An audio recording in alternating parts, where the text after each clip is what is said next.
श्री खुशबू शर्मा जी, बहुत बहुत स्वागत, बहुत बहुत अभिनंदन।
बोलिए साचे दरबार की, प्रेम से बोलिए लक्ष्मी मैया की, शायर मैया की, पीड़ा वाली मैया की।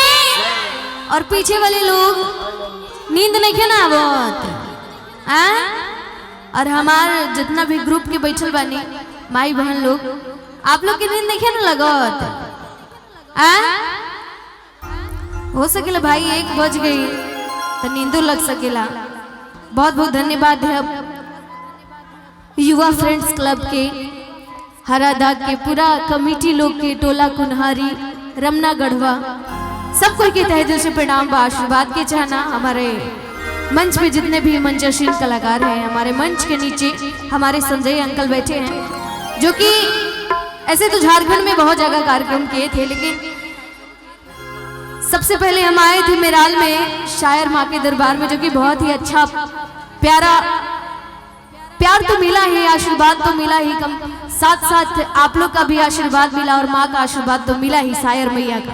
तो हम चाहेंगे एक बार दोनों हाथ उठा लीजिए सभी लोग, सफा सिलेंडर पूरा पूरा, हमारे लोग जितने भी हमारे माँ बहन है सभी लोग इधर से भी, अरे हाथ उठावा जाओ, दोनों हाथ उठा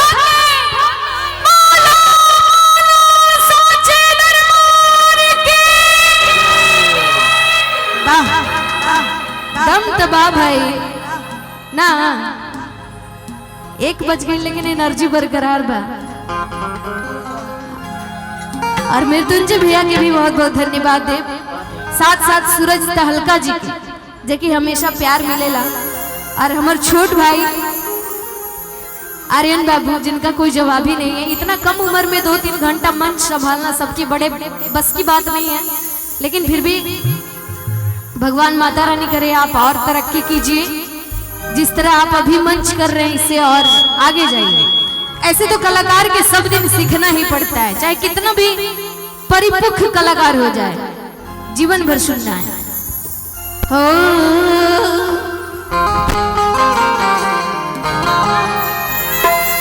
माँ की ज्योति से नूर मिलता है, माँ की ज्योति से नूर मिलता है, माँ की ज्योति से नूर मिलता है, चैन मिलता है, सुरूर मिलता है। जो भी आता है मैया जी तेरे दर पे, उसे कुछ न कुछ कुछ तो जरूर मिलता है। अमित भैया के पूरा म्यूजिशियन टीम लगल बा, सबको इसके स्वागत बा। ऐसे भेंट बहुत दिन पे होला, लेकिन जब भेंट होला तो मन गदगद हो जाता। ऐसे कहो बनी ना बालम जी कहरिया चली गढ़वा के घाट, पहिले पहिले बानी कइले छठी मैया बारत तो। अब छठ भी नजदीकी आ गया है, ऐसे देवी भजन सब भजन तो हो गया, लेकिन हम सोच रहे हैं कि शुरू करें एगो छठ गीत से, उसके बाद रंगारंग कार्यक्रम में चलेंगे, है ना।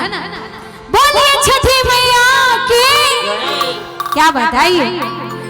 आज कोसिया भराइब चौख दिया जराइब हो, चौख दिया जराइब हो। और हमारे यूट्यूबर भाई लोग की भी स्वागत है इस मंच पे, इस धरती पे। आप लोगों ने इतना प्यार दिया, और ऐसे यहाँ पे आते हैं तो सब लोग चढ़ाते हैं तो दिल खुशी हो जाता है। और सभी लोग हाथ उठा के ताली बजाइएगा। ए देवी मैया गोदिया में देबू, जब बला कवा हो या रघिया देव घटवा पे आइबू। हाथ उठाइए, हाथ उठाइए। जिनके पास दो हाथ है, दो हाथ उठाइएगा।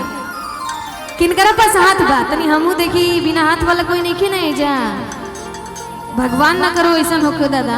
दोनों हाथ उठा के ताली बजा के ए देवी मैया गोदिया में देबू, जब बला तवा हो मंदिरिया भोग भर में आइब हो।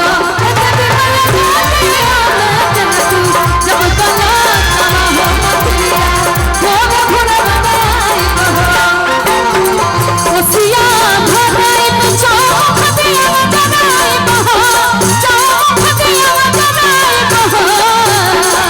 कोसिया भराइब चौख दिया जराइब हो, चौख दिया जराइब हो। बोलिए छठी मैया की। ए देवी मैया गोदिया में देबू, जब बला तवा हो मंदिरिया भोग भर में आइब हो।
बड़ा सुंदर लाइन बा।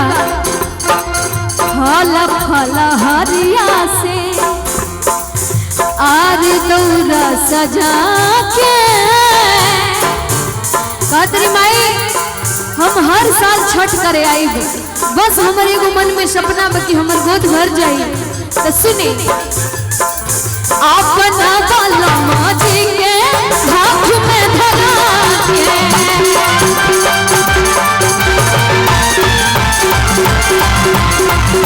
अपना बालमा जी के फल फल हरिया से हरिया सजा के, अपना बालमा जी के माथ पर धरा के।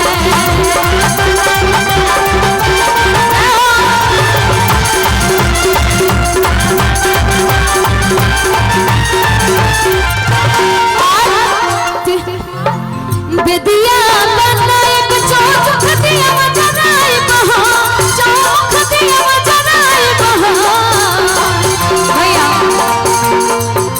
इधर से रुकी थोड़ा सा रुकी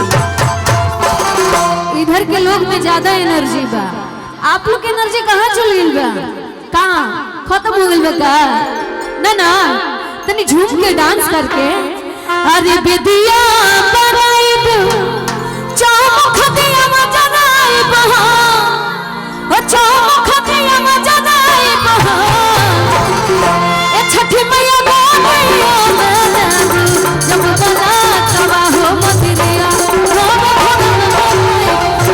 छठी मैया बोलिया जब बना तवा हो रखिया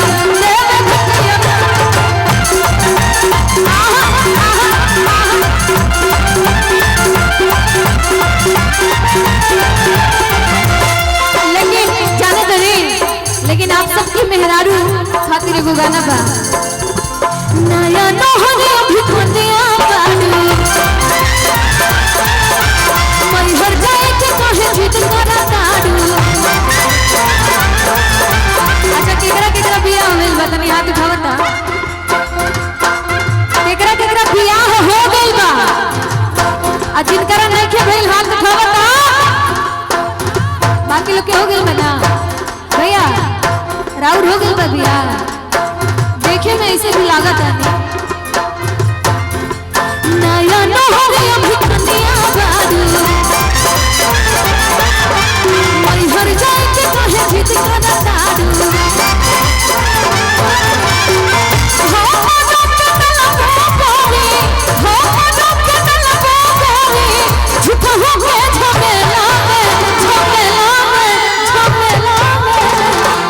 साउंड वाला भैया के तो कोनो जोड़े नहीं खे भाई इतना सुंदर हुआ साउंड चलावत नहीं